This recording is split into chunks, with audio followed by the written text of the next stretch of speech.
Welcome to the Blurred channel. For any other huge fans of Star Wars, you know that we're kind of in the back half of season 3 of The Mandalorian. So to kind of get us ready for that countdown, I'm going to be ranking all the Star Wars properties from the last one to number 1. Couple of disclaimers. Usually I don't like to rate animated shows with live action because I feel like something that works in animation may not work in live action and vice versa. However, because there's not a whole lot of Star Wars properties and because so many of the animated properties weave in and out of the live action storylines, I'm gonna be ranking them together. And again, these are just my rankings, but I would love to hear your thoughts and your rankings down in the comments. Feel free to drop them. And without further ado, let's get into it. Coming in at number 18, what I believe is the worst Star Wars project we have ever gotten is The Last Jedi. Now, as we've all heard, this is probably the most polarizing Star Wars movie that has ever been released, but I have a very simple reason as to why I have it ranked at number 18.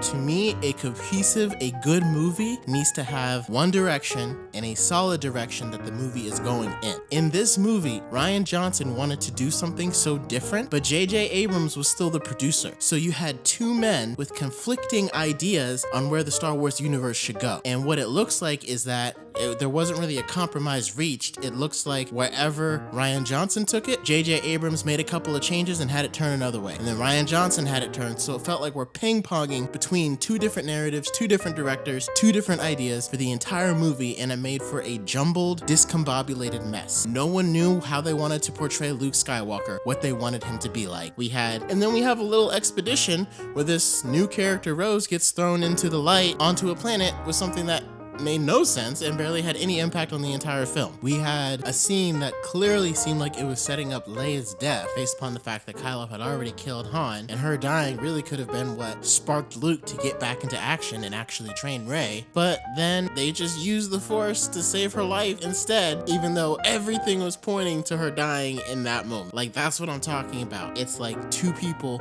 just taking it in completely different directions. There are so many plot holes, like where Finn is about to sacrifice himself, and again, I don't want Finn to die, but then Rose decides to save him by almost killing him. Like, that crash easily could have killed them. And again, I might be wrong, but it definitely seems like two different directions. One person wanted Finn to die at that scene, and then at the last second, someone else was like, no, let's keep him alive. We're gonna have Rose come in and save him, even though it doesn't make any sense. I have to say, I personally think J.J. Abrams, I liked his direction. I definitely preferred that over Rian Johnson.